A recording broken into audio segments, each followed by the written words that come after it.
नमस्कार मित्रांनो, दीपावलीच्या तुम्हाला खूप खूप शुभेच्छा।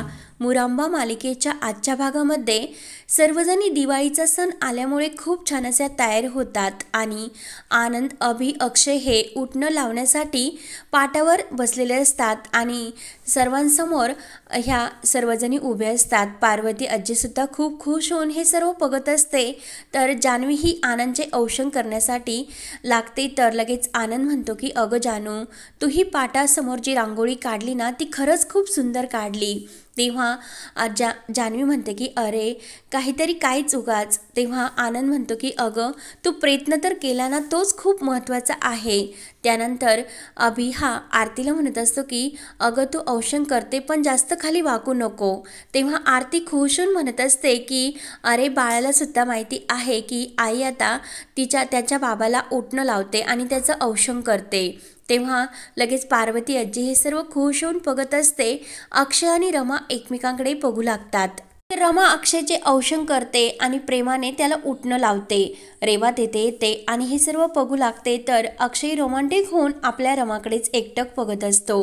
जान्हवी सुद्धा खुश होऊन आनंदला उठणं लावते। अभिला सुद्धा आरती मस्त असे उठणं लावत असते। तेव्हा रेवा मात्र मनात विचार करत असते की अक्षय मला माफ कर, रमाने तुला आता हे उठणं लावले ना, तुला थोडासा त्रास होणार, परंतु हे सर्व रमाने उठणं लावले म्हणून हा प्लॅन सर्व रमावर जाणार। कारण रेवाने त्या उठण्यामध्ये काहीतरी अशी विषारी पावडर ही मिक्स केलेली असते। तेवढ्यात लगेच पार्वती आजी सीमाला विचारते की अगं सीमा, तू शशिकांतचे औषण नाही करणार का आणि त्याला उठणं नाही लावणार का? तेव्हा सीमा म्हणते की अजून ते उठलेले नाहीत, नंतर लावते। तेव्हा लगेच अक्षय सर्वांसमोर म्हणतो की काल रात्री जी जास्त झाली होती ना ती अजून उतरलीच नसेल। तेव्हा सीमा म्हणते की अक्षय, तर पार्वती आजी म्हणते की अक्षय काय बोलतोस तू हे? अक्षय म्हणतो की अगं आजी, तुझ्या मुलाने सणाच्या दिवशी तरी अशी दारू प्यायला नको होती।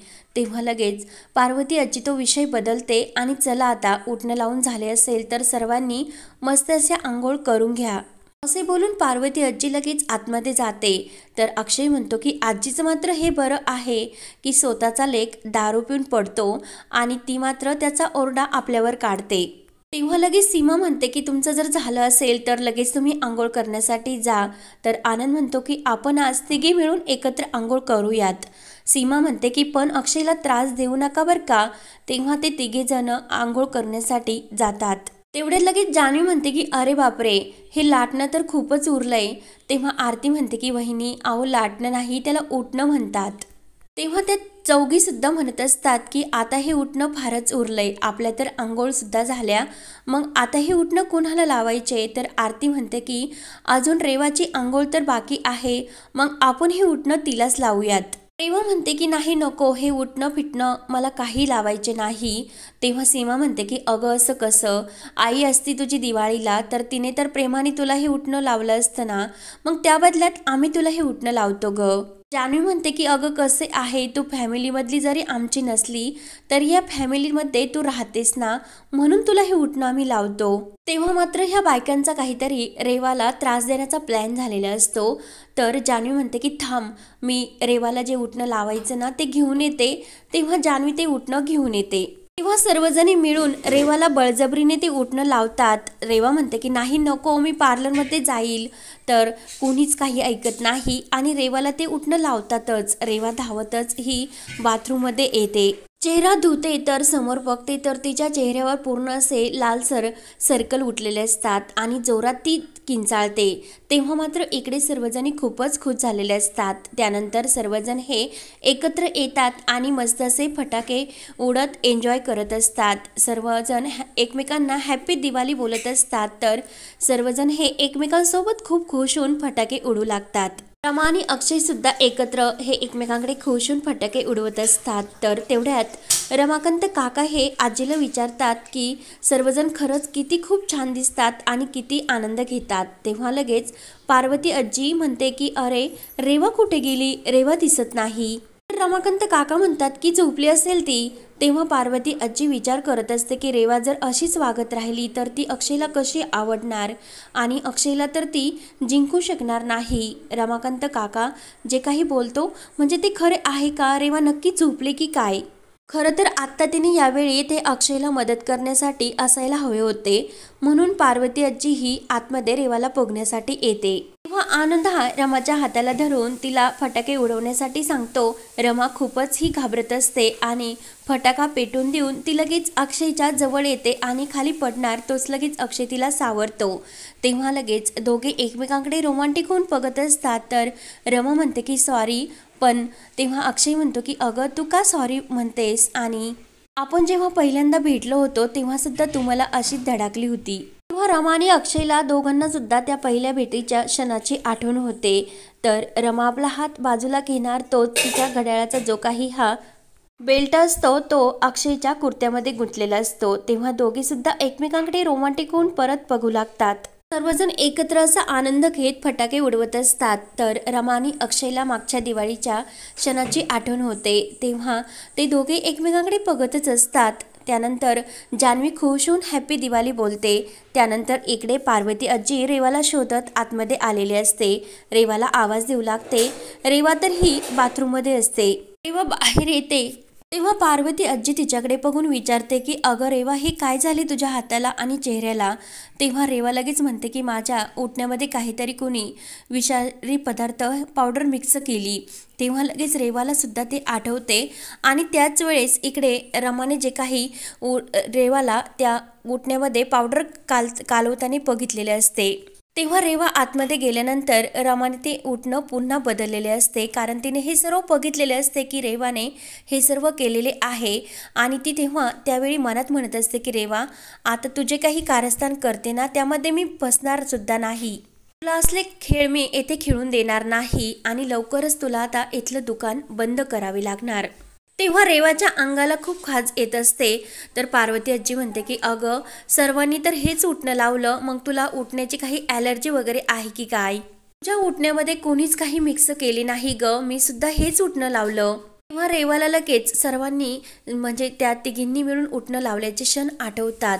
तर रेवा म्हणते की हो आई आजी, तुम्ही जे काही म्हणता ना ते बरोबर आहे, कारण माझी स्किन खूप नाजूक असल्यामुळे हे सर्व होत असेल. तेव्हा पार्वती आजी म्हणते की हो ग, तू म्हणते ते बरोबर आहे, कारण अगदी बाहुलीसारखी दिसते. तेव्हा चल आता लवकर तयार हो, बाहेर सर्वजण हे मस्त आनंद घेतात, तू सुद्धा चल. रेवा म्हणते की नाही आजी, मी बाहेर नाही येऊ शकत. पार्वती आजी म्हणते की अगं चल, आपलीच माणसं आहेत, बाहेर सर्वजण वाट बघतात. तर रेवा तयार होण्यासाठी आतमध्ये येते. तेव्हा रेवा आणि पार्वती आजी तयार होऊन खाली येतात. तर रेवा ही रमाजवळ येऊन उभी राहते आणि तिच्या हाताला धरून तिला बाजूला घेऊन जाते आणि मला माहिती आहे की रमा हे सर्व तूच केले असणार. तर रमा म्हणते की नाही रेवा, तूच केलेलं पाप आहे आणि ते तुझ्यावरच उलटले. कर्माचं फळ म्हणतात याला, आणि इथून पुढे तू आता जे जे काही कटकारस्थान करशील ना ते सर्व तुझ्यावरच उलटतील. रेवाच्या चेहऱ्याला हात फिरवत म्हणते की अगं रेवा, तुझा चेहरा तर खूपच खुल्ला, उठणं लावले ना तुला. तेव्हा रेवा मात्र ही जळफळाट होऊन रमाकडे बघत असते. त्यानंतर इकडे शशिकांत आळस देत असतो की आई आई ग. तेव्हा पार्वती आजी येते आणि काय रे शशिकांत, का आवाज दिला तू, आई आई ग असा आवाज दिला म्हणून मी इकडे आले. तेव्हा शशिकांत म्हणतो की अगं आई, आळस देतो मी. आणि बाकीचे सर्वजण कुठे गेलेत. तेव्हा पार्वती आजी म्हणते की गेले सर्वजण रमाच्या मागे आणि आपल्या ह्या टीममध्ये आपण फक्त आता कमी जण राहिलो आहोत.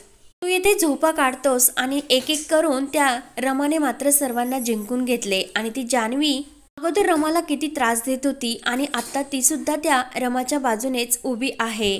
शशिकांत म्हणतो की आई, आपण किती जण आहोत याला महत्त्व नाही, तर आपल्यामध्ये जी पॉवर आहे ना तिला महत्त्व आहे. रमाची वाचा कशी बंद करायची हे तर मला चांगलेच जमते.